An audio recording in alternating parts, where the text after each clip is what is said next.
our flora and our fauna. So jumping onto something else, going to the peace process, how optimistic are you still that you'll be able to resolve both conflicts with the communist insurgents as well as the Moro Islamic Liberation Front by the end of your term, considering where both talks are at the moment? There is no cause for me to change my opinion that we will achieve a peace settlement with both. As to the details, I am not at liberty to discuss all of it at this point in time, given the fact that there are those quarters that would not want us to achieve peace. Thank you, sir. Okay. After Christine, it's Jim and Riza. Good morning, Mr. President. I'm Christine Ong from Channel News Asia. We're doing a series recently on our station on a culture of entrepreneurship, and one of the things that our neighbors seem to be asking is, does the Philippines have a culture of entrepreneurship, considering that every year millions of our Filipinos leave the country? We understand that you just launched your 2 billion reintegration program. We just want to know, is there any other plans along the pipeline that will really entice our Filipinos to come and stay and do business here and become entrepreneurs? Because talking to the Reintegration Center, they seem to have a very nice program on the reintegration, 2 billion reintegration program. That's one of them. There is of course, we have one of the resources of the state have to be really focused on those who have least in our society. Therefore, there's heavy emphasis also on microfinance to generate the entrepreneurial abilities. There are proposals, for instance, to develop a bank for the OFWs in particular as a way of tapping their resources and generating the necessary capital for various things that we do need here.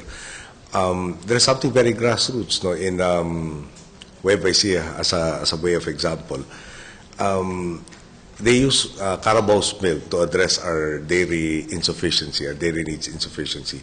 And the capital used to purchase the Carabaos are, I understand, sourced partly from OFWs who are their partners in getting these assets into the hands of cooperators who turn the milk into either various dairy products. But over and above that, we're also investing in the education sector, number one, to be able to provide the opportunities for even advanced studies present in the country rather than having them go to various other countries like America, for instance, or Europe to further their studies, amongst them. I don't think I can go into that, but we're reviewing that particular area of study. But the issue is basically getting them the necessary endowments and research facilities to be able to conduct their studies here rather than go abroad and have it patented there and have us encounter more difficulties in trying to utilize the same. Okay. Thank you. You happy? Yeah, we're done. Okay. Bye. Jim, then Riza, and then Dana, and then Iggy, and then Dario. Good morning, Mr. President. Jim Gomez, Associated Press. Sir, many are aware of your promise to put a closure on long-standing political issues that you inherited when you came to power. And I'm sure that many want to be updated or want to know if you've come to a decision on some issues, like your plan to file corruption cases against your predecessor and top officials of the past administration. And number two, the issue of the burial of the late President Marcos. With regards to filing charges, the best information or the latest information that I have is by November we will be filing charges. As to go into the details, it's still being finalized as to which specification, which alleged crime was committed, etc., will be the first on the block. Okay, with regards to the Marcos burial, and in all honesty, and I think this, and I will have to communicate this to the Vice President. I apologize. He did do the study on my behalf. He had the recommendation. And it was recently called to my attention again. We have so many victims of the martial law years who have not gotten even a recognition formally from our government that they were victims. They have not been accorded an apology. The compensation bill is still pending. And it really would be, I think, the height of injustice to render any honors to the person who was the direct mastermind of all of this suffering. So I think I am not sanctioning, not under my watch, sanctioning a burial for the late President Marcos. Sir, Mr. President, can you give a little more details about, you said that charges will be filed in November. Just any idea who will be on the receiving end of these charges? You asked and my what? predecessor. Okay. Yeah. So I said yes by November. So, and about the Marcos burial, so what kind of burial will be that you will allow in terms of I the assume you're passport? asking me if we will allow a state burial or That's any right. burial wherein the state will render some honors. And I think you cannot divorce what happened during the martial law years with the totality of his public life. And it serves as a wrong message. The honors given to others of a similar nature to render the same to a person that has inflicted such suffering on our people after having promised to serve them. Okay. Raisa.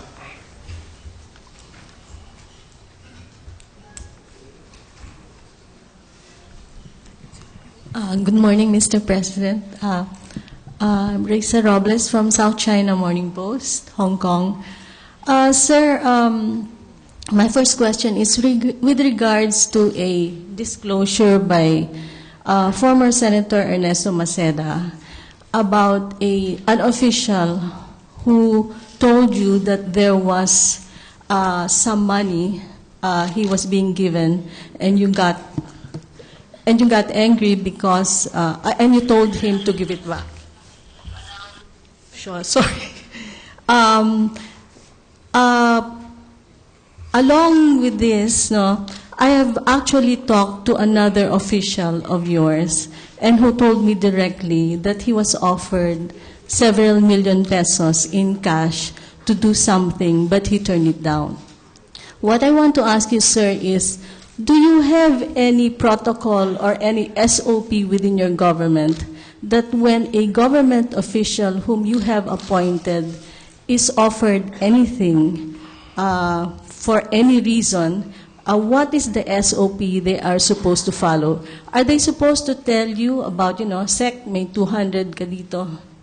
I mean, when something like that happens, if they're given money, are they supposed to keep it and then hand it over to you or to anybody so that it can be properly receipted and given back?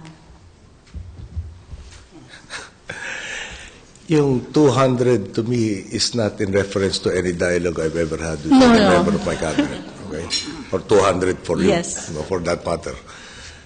Let me put it this way. The people I got to help me in running this government are fully aware that that is a non-starter.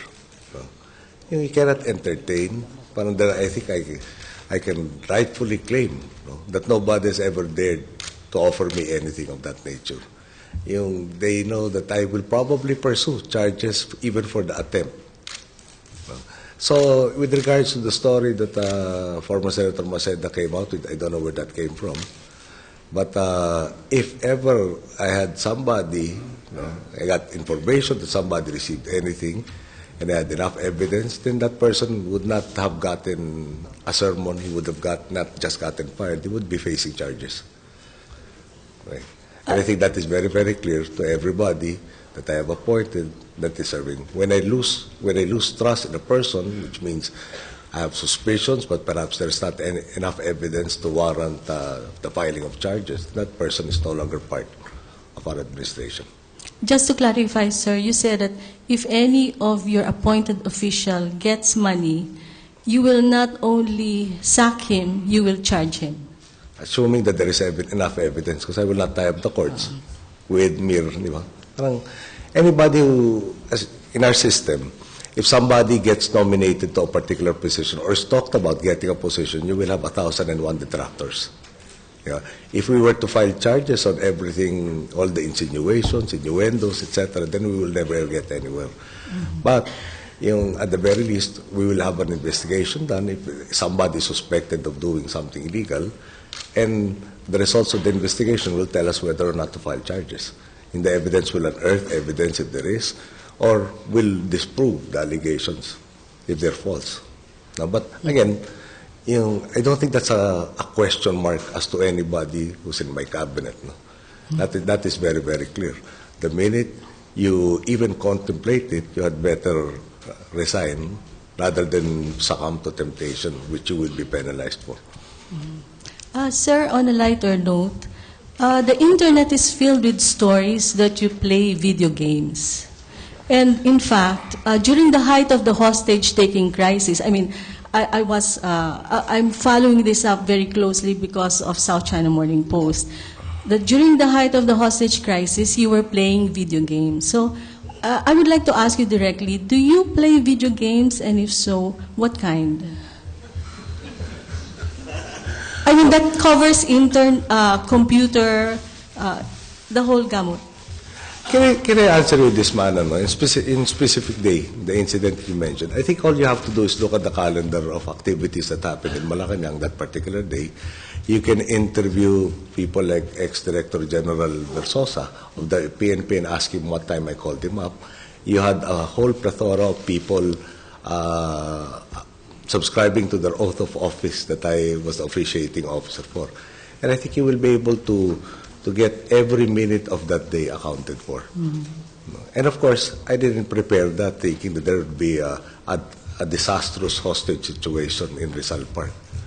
No. So if you just do a little checking, you will see that there is no basis for such an allegation. And I'm sorry, I'm also human. I feel kind of insulted when I'm asked to disprove a non-event. And I think any of us, given the same situation, would also feel, why do I have to prove something that didn't happen? Yeah.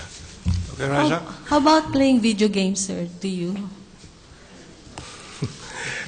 I can't even go home to Tarlac anymore. And that is my main source of One last question, sir. Make it short, Raja, please. Yeah.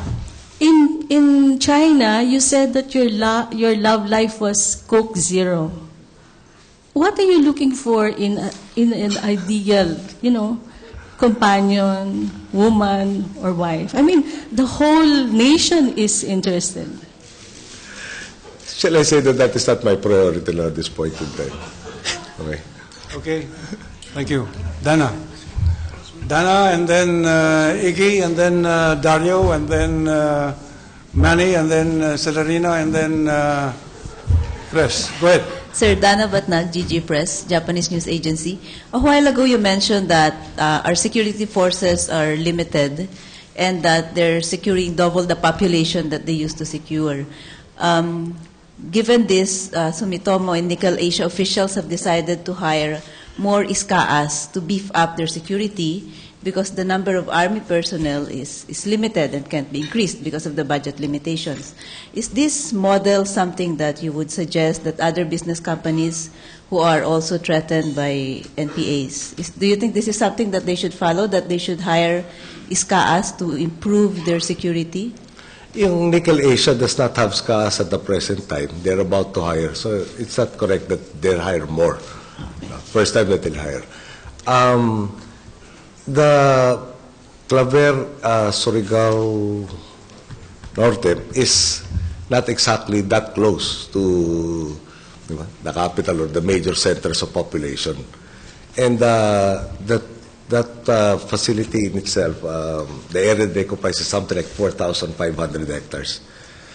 So it does anything that enhances security, deters criminal elements from embarking on their nefarious activities. So do we recommend it? In certain situations, guided by, and this is evaluated by both the PNP and the AFP as to lead. Nobody just applies and gets shall we say, an authority to do so. That has to be evaluated based on the threat analysis. Tapos, sir, kasi the NPA spokesman in the area, George Madlos, has said that the attack was a message to the investors. he said that there are two governments in the Philippines, one that is real and another that is emerging, and that investors are bound to fail if they ignore the emerging revolutionary government. In the light of this statement, are you considering implementing other changes in how to secure investors, or you think it's just a matter of beefing up the forces? Certainly just beefing up the forces, but employing the right forces at the right locations. You proceed from a threat analysis. Threat analysis tells you how to manage the resources that you do have. Okay, so you'd expect a statement like that from their spokesman. His job is propaganda. But the propaganda versus reality is very, very different. There are less and less areas that they are able to undertake such activities.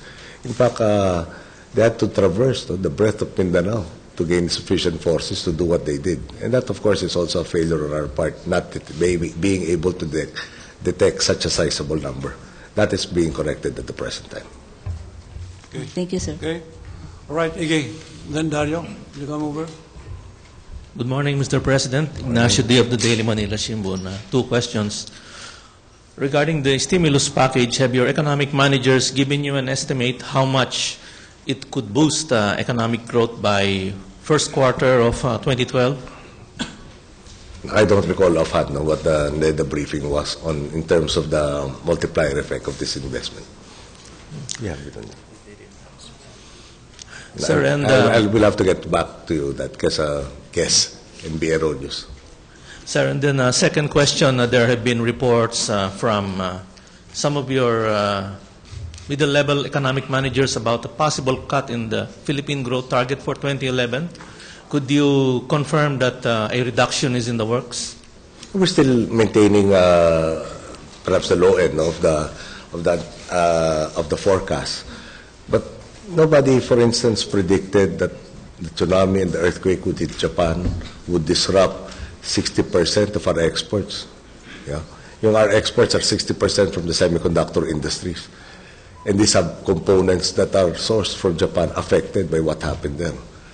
Our domestic car industry, for instance, also suffered a shortage of units for sale, not because there was lack of demand, but rather lack of supply. And of course, what happened in the Middle East also was not predicted when all of these numbers were being computed originally. Finally, Mr. President, last Friday, Secretary Rojas outlined to us the pace at which projects which are up for PPP are reviewed, and it takes between at least 4 to 5 months. Since some of the launching of these big-ticket infrastructure items have been delayed, is there a need for government to try to speed up the period of deliberations, for example, in the NEDA ICC board and the submission of engineering works and feasibility studies? We're reviewing the whole process, and we're trying to compress the time element involved. But at the same time, there's been a rethinking. Would it be more prudent for us to embark as originally announced with the wrong assumptions? What were the wrong assumptions? So that we would not have access to other funds that can give us a hybrid PPP program instead of a purely PPP program. The biggest assumption was there would be practically nothing in the budget that could be utilized for these needed infrastructure projects. However, we managed to do quite a bit of savings. There is a significant reduction in the deficit. There is parang the acceptance for these two issues already of global peso bonds. That has given us the fiscal space to suddenly say, look, we can modify the partnership. It doesn't need to be purely the pure PPP form, but perhaps a two-step process wherein government can access concessional loans that will bring down the cost of the project dramatically and therefore reduce the burden on the people. So we are hoping that we get the needed infrastructure at the cheapest price possible or burden on our people. And hence the necessity for all of the reviews. Yeah. Thank you, sir. Okay, thank you. Dario. All right, Kate. Instead of Dario, Kate, go ahead.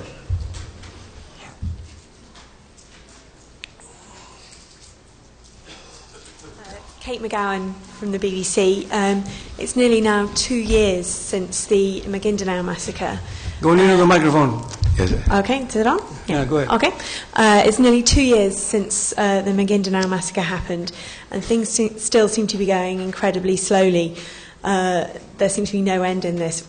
Are you speaking actively to the judges involved to try and speed this up? How are you trying to get this resolved? Because it just looks like it's never ending. I would love to talk to the judges involved, but the Constitution prevents me from doing so. They're an independent and co-equal body. If I tend to influence a judge in deciding on a case that is active in his sala, that is an impeachable offense.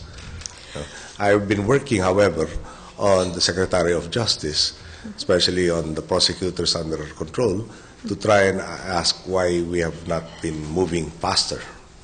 Because I did say that that would be one of the cases by which whether we are successful in providing justice or not to our people. So they have been exercising all the necessary steps within their purview to be able to expedite the whole process. But the sheer volume of witnesses involved, and of course the defense witnesses also that will be coming in, the number of people involved will really take its toll when you get all of their testimonies in open sala or in open court hearings. Well, that's what I was going to go on to say, because, okay, obviously this is something for the judges to decide, but it's internationally, this case is very much a test of the Philippines justice system. And what can you, as the President, do to just speed things up and make a real difference with it? Because at the moment, not much seems to be happening, and a lot of the witnesses and a lot of the families are saying they're trying to be bribed off, and that's public knowledge, but not much is actually being done about it. Well, one thing that I inherited is an average of 6 years adjudication for cases in our country. And one thing that really caused shock in me was when I asked exactly how do prosecutors get promoted in our prosecutorial service. And when I was a Senator of the Republic, I was told in gist their ability to move papers from one desk to another was the main criteria in their getting promotions. So under my instructions, the Secretary of Justice has reformed that process and said, we are going to your win-loss records. Cases that you deemed proper to file before the appropriate courts and you lost will be counted against you when it comes time to judge your performance. Sir, your performance is actually, did you secure convictions for the cases that you deemed worthwhile of filing in court? And that is a transformational process that the Department of Justice is undergoing at the present time. And I think the Secretary of Justice, if she would be present, would tell you that perhaps every second time that we get to see each other, and that is practically every week, that I ask about what is the status of the Maguindanao massacre case, amongst the other things that she's been tasked to handle also. How long do you and she estimate that it's going to take? That is so difficult to estimate when there is a party not under our control that ultimately will make render the decisions. But we are doing everything that is in our power to expedite the process. Okay, thank you. Thank you, Kate. Go ahead, Serena. Good morning, sir. Celerina Monte from the Daily Manila Shimbun. Sir, sorry, I have to go back on the bone issue because many incidents, including tragic incidents, have already taken place, including the alleged suicide of one of the Ifugao tribe leaders because he was allegedly being haunted by some of his relatives whose bones were stolen. And before, when we interviewed you in, I think, November, you mentioned that if it will be proven that those bones that were collected were really Filipinos, you will ask for their repatriation. But the problem is those bones are already being cremated in Japan. And right now, these victims, the Ifugao tribes and the Mangyans in Mindoro, I think there were also some in Palawan, they're asking the government's commitment that they should be given justice, that the government should help them. So can I get your reaction on that, sir? You're more conversant of the topic than I am, Celerina.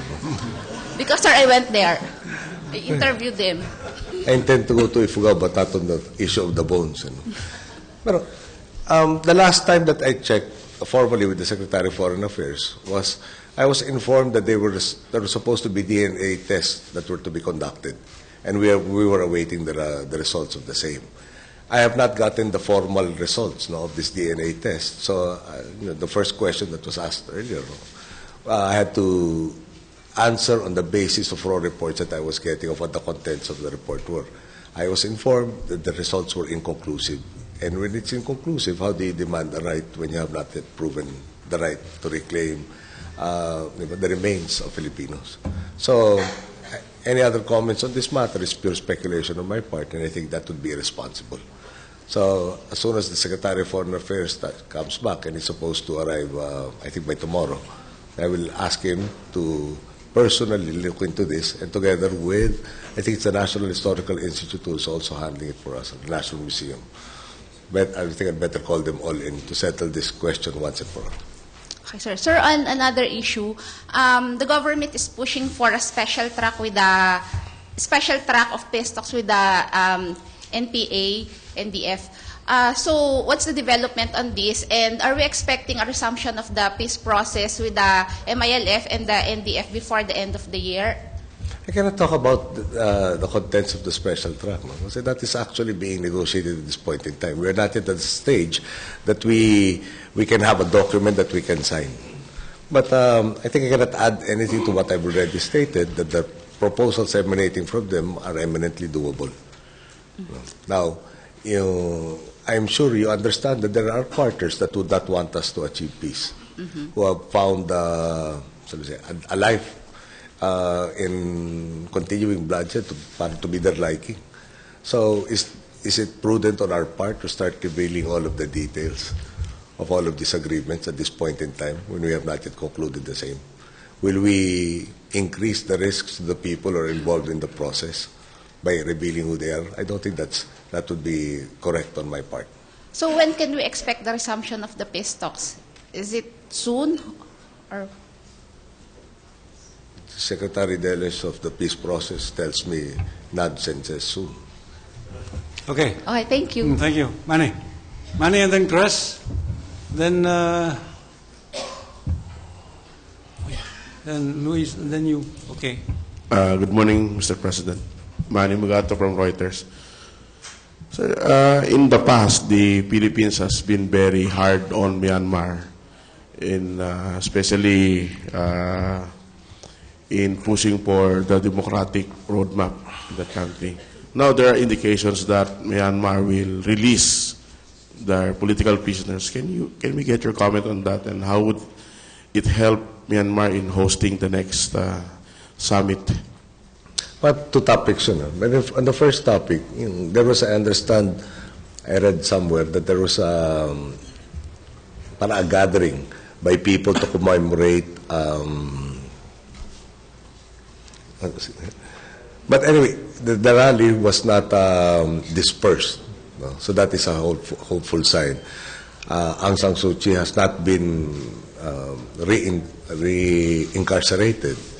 They have responded. The things that they told us would happen prior to the last elections and in the release that would happen after the elections have come through. So there seems to be some opening of democratic space within Myanmar, and we will encourage them to do so. We have talked to them on the sidelines of the UN General Assembly of 2010. We brought some of these matters up again in one of the ASEAN fora with Prime Minister Tan Shin. And not necessarily, I think that was APEC pala, in Yokohama. So, and the things that they did commit to do seems to have been happening already. So we would like more and more of that. The same, our appeal basically was a broader dialogue within their own communities produces stability, and stability in one component of ASEAN produces stability within the entire region. So would the Philippines support Myanmar in hosting the next ASEAN Leader Summit? I don't think that would. Let me check. It's 2 years back.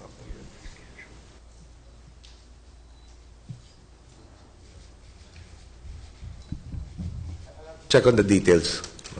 I don't think they're the next schedule as in next year. No, yeah. They're still subject to negotiation. So lest I make a mistake, let me consult with the Foreign Affairs Department. Sir, going back to the Huwag naman yung Philippine boats, Sea, South China Sea Okay. issue. Okay. Sir, in the past you were telling us that apart from the laws, there are other avenues the Philippines is pursuing to for its claim in the South China Sea issue. What are these 3 or 4 other avenues you are? There are actually, I think, 6 in total. But let me instruct the Secretary of Foreign Affairs to go through each one. No? Yung the nuances of diplomacy. Sometimes I'm not, I might put in a wrong word here or there, but I think it will be in the best position to explain each particular step, number one, what are required for each of the steps to be undertaken, which of the 6 routes, no? And the status of our efforts towards those 6 channels at this point in time. But all these 6 steps are based on the UNCLOS. And various other agreements that we are both signatories to, if I'm not mistaken. But, Thank you. provisions. Chris, go ahead.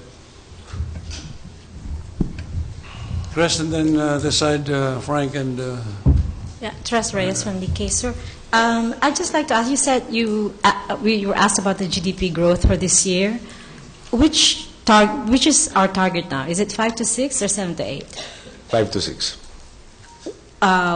So we have actually revised, because we used to use 7 to 8. Again, that was before everything that has transpired. Right. So now we're using 5 to 6. And when you say it's the lower end, it's around 5. I am not sure exactly what will happen in Europe next week. So we are maintaining 5 to 6. So it's still 5 to 6. Still, it's a range. And for 2012, what is the GDP growth target for 2012?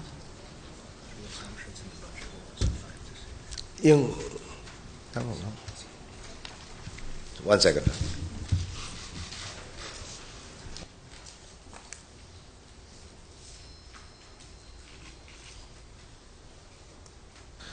Yeah, this time we're still maintaining the 5 to 6 also for 2012. For 2012, okay. Sir, just one other thing regarding the Philippine Airlines issue. What is the... Which of the issues of Philippine Airlines? Well, just the mess that it's in right now, and how which you expect to normalize the Philippine Airlines operation so that people can get on planes and get there on time and normalize operations. Well, Impal told us that they are ready, and I think something like 2 weeks to be able to normalize everything, but I'll have to check. No? That was, of course, before the Supreme Court decision recalling their decision, which might have negative repercussions also. So we will perhaps inquire as to when that will be solved also, or resolved. But again, when the issue with Palea was parang 2 weeks after September 30, if I remember correctly, was when they expected normalization. Yes, that's acceptable to you. I mean, the government is not taking any more steps to make it, normalize sooner, or that to prevent any further complications regarding the labor role, so that we can, in fact, look forward to no more interruptions between the time. We were confronted with one central issue. The airline is in distress. They need a reformatting of their corporation to survive. What is the national interest? And it defined the national interest thus. No? There are 10 million Filipinos overseas. No? With what has been happening in the Middle East, one would want airlines capable of going to the Middle East to fetch our citizens. No? We could not allow the national flag carrier and the only other airline capable of reaching those destinations to become non-entities and lose that ability to, if there was a need, to repatriate our countrymen. Okay. So we would like to sympathize with those in Palea who were going to get into their collective bargaining agreement. No, but the interests of the 10 million outweigh the thousands, the 2,000 or so that were affected by Palea. There is no perfect solution to this mess. But it is part and parcel of the changing realities of the economic situation in the entire world. Okay, what are we doing? We were not apprised that there would be a recall of the decision with regards to the FOCAP union of PAL. And we will hopefully not encounter more disruptions because of that. And we will appeal to the Supreme Court, perhaps to hasten the processes. Right. So we will just wait for 2 weeks because that's the expectation that things will normalize in 2 weeks, and there's nothing. The other factors there are we have pocket open skies for practically everywhere except for NAIA, which adds more airlines that can service our needs. Okay. Just one last other regarding Terminal 3. Is there a decision coming up soon as to who is Takenaka going to repair whatever needs to be repaired, and when is NAIA 3 finally going to be fully operational? Well, we just finished the decision wherein the valuation was given by the regional trial court. No? I understand that we have already placed in escrow with that court the value that the government owed Piatco. Now, who is to finish construction? I have reservations with regards to who actually built it to begin with, that had several issues, amongst them yung apron on the tarmac. That is the DOTC is actually in charge of this whole thing. They will check and re-qualify everybody to finish that particular terminal at the soonest possible time.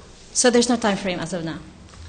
But there is a time frame, I think, for, it escapes me right this moment exactly what quarter next year. But I think the second quarter next year is the target for full operations. For full operation, second quarter of 2012? Second quarter of 2012. But don't hold me to that, no. I have to check my notes. Okay, thank you. Yeah, Frank. Frank from Guangming Daily, China. In September, Mr. President, you made 3 successful trips to China, U.S., and Japan.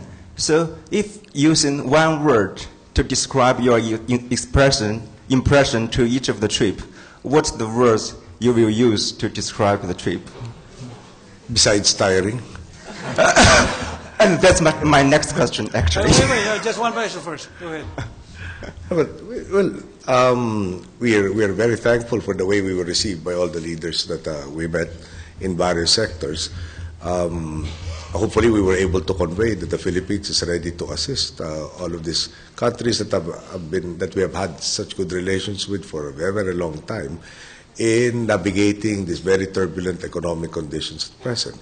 So we would not want to be further burdens on anybody, and hopefully we were able to communicate that.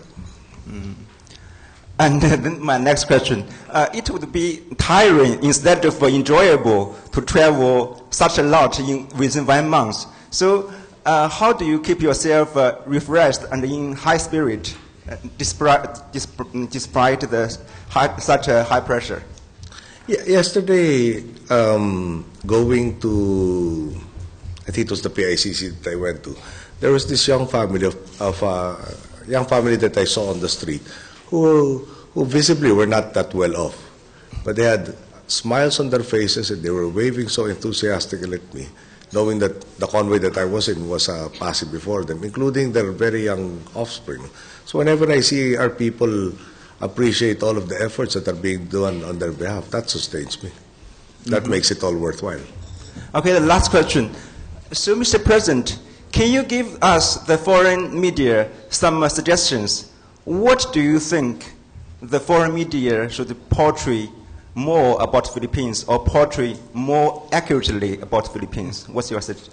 I think it will take us 1 week to be able to do that. Whatever. But initially, there are so many investment opportunities in the country.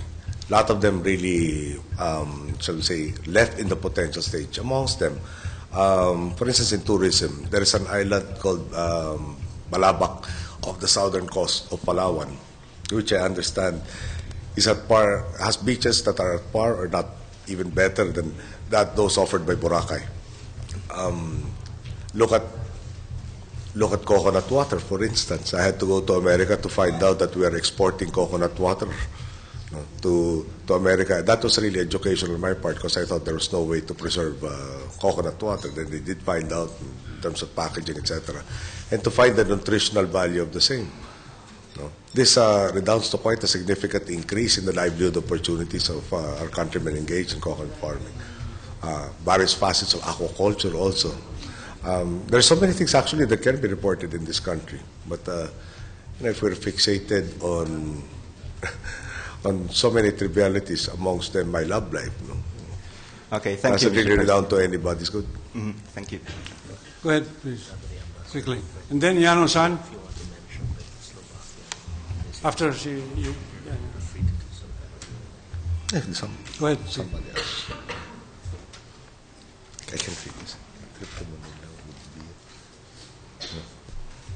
Hi. Hi. Good morning. I'm Simone Orendine. I'm here for Voice of America.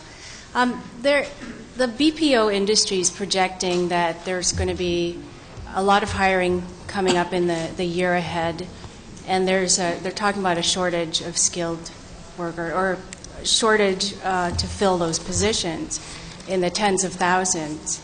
And you have talked, and your budget secretary have talked about education being a real priority in the budget. Can you be a little more specific about how the needs of the BPO industry would be addressed within this budget?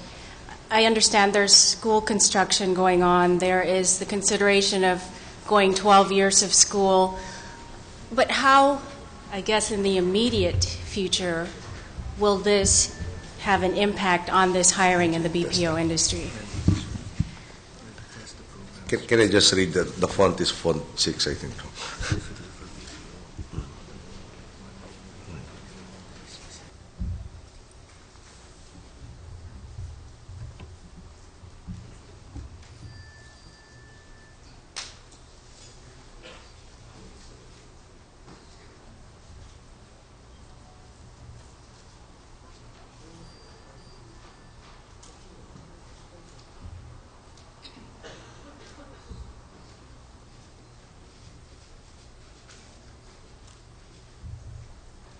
Immediately, TESDA, the part of the education sector that handles vocational training, has been tasked to really increase their training for those who have who barely missed the cutoff point. I think, to explain it properly, somewhere in the neighborhood of about 500 million pesos has been allocated this year for TESDA alone. Now, there is a review actually for the entire educational system, wherein what we're trying to do is there is a constant mismatch. No? Monthly, something like 50 or 60,000 jobs are left unfilled because people with the necessary skills are not available. So I've instructed the educational sector, which is CHED, DepEd, TESDA, together with our Department of Labor and Employment, to get together, use the forecasts developed by DOLE, to be able to gear and motivate our students to enroll in courses that will provide jobs by the time they graduate. TESDA and the DepEd has been tasked also to come up with skills trainings program for people who just finished high school to be able to have marketable skills already at the point in time that they graduate from high school. Then, and the total number for education.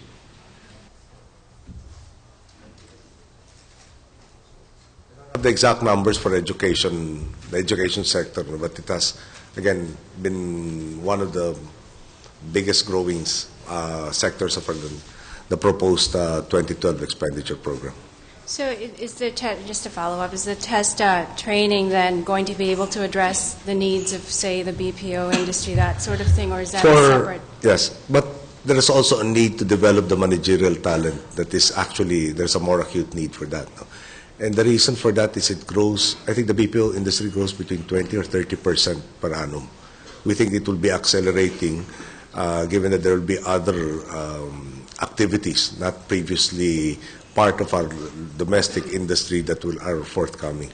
Amongst the ones that have been mentioned to me are nurses who are outsourced also, who process claims for insurance, amongst other things. So that falls hand in hand with our surplus of nurses at the present time. Is it, I don't know if this is a fair question, but then is it then kind of spread thin, what you have to work with? Is it enough to reach all of those positions that are indeed needed to be filled? Well, some of them can be immediate. No? Those who who undertook tests and barely missed the cutoff point will be assisted by this program by TESTA. But there are others that will have to be nurtured by the system, starting from even basic education, and that will be a long-term process. What we're saying basically is that we seek to correct the situation where our countrymen go into courses assuming jobs will be plentiful by the time they graduate because it's the in-course right now, only to find out that it doesn't exist. That is what we're trying to correct. But it cannot happen overnight. It is a process that has so many elements involved that will take time to be able to mature. So we're not saying that it will take us 4 or 5 years to effect radical changes in it, but we are going in that direction. Amongst the other things that are being done by the education sector is to close down courses or schools that have not produced the necessary competencies and diluted the abilities of the very competent ones. Thank you. Okay. Thank you. Yano-san. No, Yano-san first. Let's call those people who have... Go ahead, Yano-san. You. Yeah, yes. Good morning. My name is Junichi Yano and the Japanese newspaper, Mainichi newspaper. So I want to ask about South China Sea issue, especially about the zone of freedom, peace and freedom issue. So how do you characterize and analyze why the other country didn't agree about the idea or hesitate to agree about the idea? I don't think it would be proper for me talking about the other claimant countries to render my opinion as to their behavior. That I think is very undiplomatic.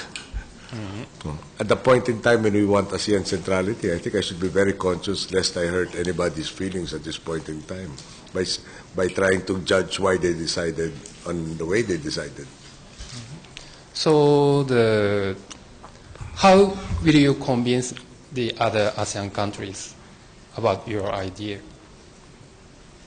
I don't know. How do you convince? I think the idea that a multilateral solution is the only solution to this. You have an area of the world's oceans claimed by so many countries. Now, if any two parties, claimants to the same, agree on something that excludes everybody else who has competing claims, then the others who are excluded will not feel bound by what has been agreed to. So we think the basic philosophy behind everybody getting on board, agreeing to how to resolve the issue, redounds to a solution that is binding, enforceable, and that will ultimately result in benefits to all parties in the dispute. Mm-hmm. Okay, thank you. Anything else? Oh, Mello and then Charmaine. Thank you, Mr. Tabunyar. Mr. President, with all the calamities that we saw and we experienced, will you order a review of our food security programs? Will you consider more imports as far as rice is concerned, being a political commodity?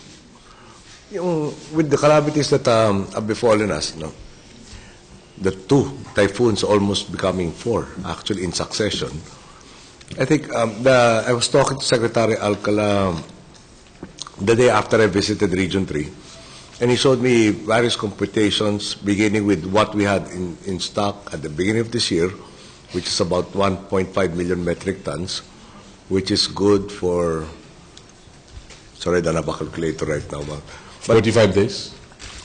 It's 34,000 metric tons per day assumed by the NFA, 31,000 assumed by the Bureau of Agricultural Statistics. Yes. Okay. So between what has already been harvested, what the NFA has on hand, even with a 5% reduction in the remaining harvest, on top of the losses that were wreaked by Pedring and Kel, if I remember correctly, we will still have by the end of January, or by January next year, inclusive of that which will be replanted in this period, something like at the very least parang 90 days stock. Okay. And therefore, he was saying that there is no need at the present time to import beyond that which has already been imported. The ones that we authorized, 800,000, the deadline for that to come into the country was September. So we have that also on hand already. Yes.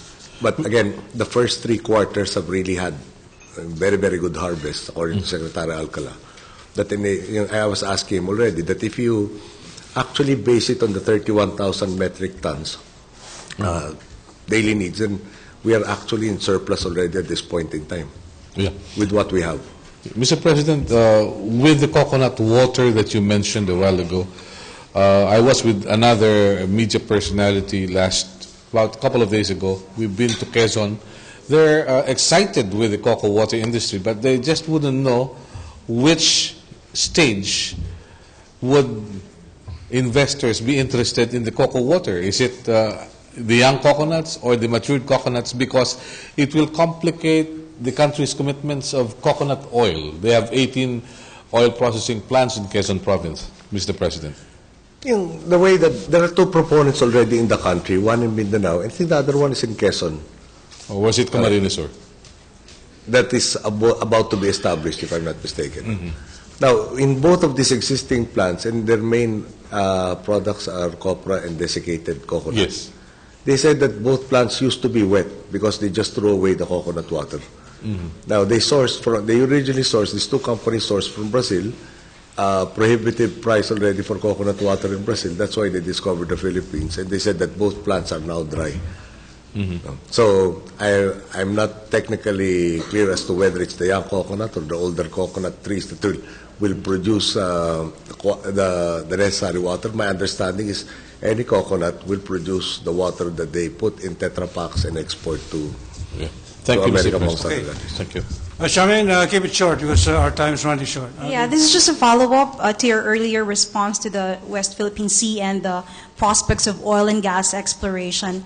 And you said on areas that are disputed, you'd rather that Chinese investments there would you'd take a second look or slow down on having it offered to Chinese companies. I'd like to know, where does that fit then in your earlier position that I'm talking about the Reed Bank of what is ours and what is disputed can be jointly developed. So are we saying now that Reed Bank can be jointly developed, or as you said, it cannot be, we have to slow down on areas that are disputed? If you look at the map, in the Spratlys, which is where most of the disputes are, is quite far from the Reed Bank. The Reed Bank never got into question until the promulgation of the 9-dash theory in 2009. So in Spratlys has been occupied, portions of it has been occupied by us since at least the 70s, discovered I think in the 60s or thereabouts. And then the other claimant countries also claimed. When Secretary Del Rosario visited China ahead of the state visit, he was proposing that can we keep areas can we segregate areas that are in dispute and areas that are not in dispute. And our position is, on previous claims to the Spratlys, before the 9-dash theory came about, the Reed Bank, or direct-to-bank as we call it, was not part of the dispute. Now, if there is no dispute, and if we were just to fully exercise our rights under UNCLOS, we can actually explore it on our own. But that might heighten tensions, which we would not want to happen. So, joint exploration still has to proceed from determining who has sovereignty of a particular area, who has responsibility for maintaining the ecological balance there, who gets the royalties emanating from such a project, who is responsible for anti-piracy, and so on and so forth. Without that settlement, how do you actually proceed? But yeah, the FELEX that is undertaking the service contract 72 in the Reed Bank has already said that they're open to anyone who had the best offer to develop the area for them. So even Chinese companies, what is the policy guideline then when we have this area also being claimed by China? And the nature of Chinese companies, they're quasi-government. If Chinese companies participate undertaking a service contract we render, then that recognizes our sovereignty to the nation. We would have no issues there. We are not saying no to certain investors. No. All we're saying is who authorizes it should be settled first. Otherwise, it will just exacerbate the disputes. I think that should be very clear. Okay, all right. Just one last note, sir. Dali. Yeah, I'm sorry, sir. Still on the last maritime legal experts meeting, the only positive thing that came out of it was that there was, for the first time, a discussion of the 9-dash line of China, and then all those who were present were not amenable to they were opposed to the 9-dash line. Of course, nobody accepted that. That was the only positive thing, but it was still short of endorsing the zone of peace of the Philippines. And it was perhaps because of the hesitancy of some of non-claimant members of ASEAN, especially there were 2 who were not there.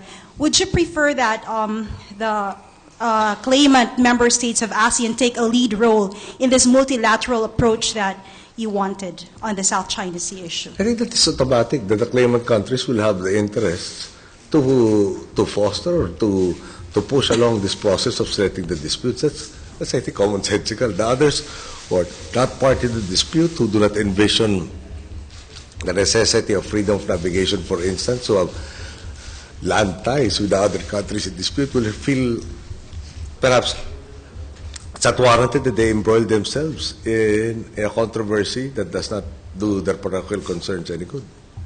So the ASEAN claimant should take the driver's seat rather than stick to an ASEAN centrality on the South China Sea issue. Driver's seat in convincing the other members of ASEAN also. But at the end of the day, if you cannot agree on a particular course of action, then each country has to foster and defend its own rights. Okay. One last, the last question by President. Thank you, Mangabi. Mr. President, just follow up on your answer about the corruption cases being filed in November. Do we already have a figure of how much money was lost to corruption and other anomalies during the previous administration? And if charges are filed in November, do we expect a Christmas in jail for your predecessor?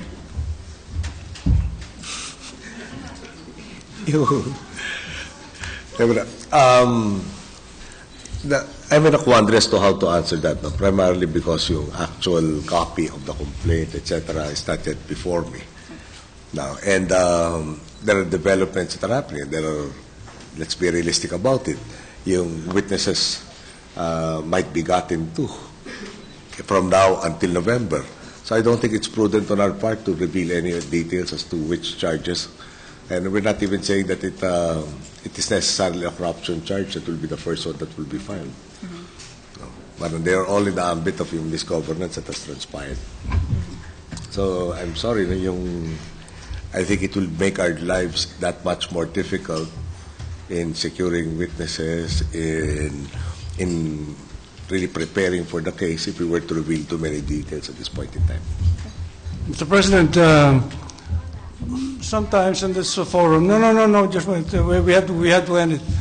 The moderator is given the option to ask a question or not, so I'd like to exercise that privilege this morning. Kayo pa po.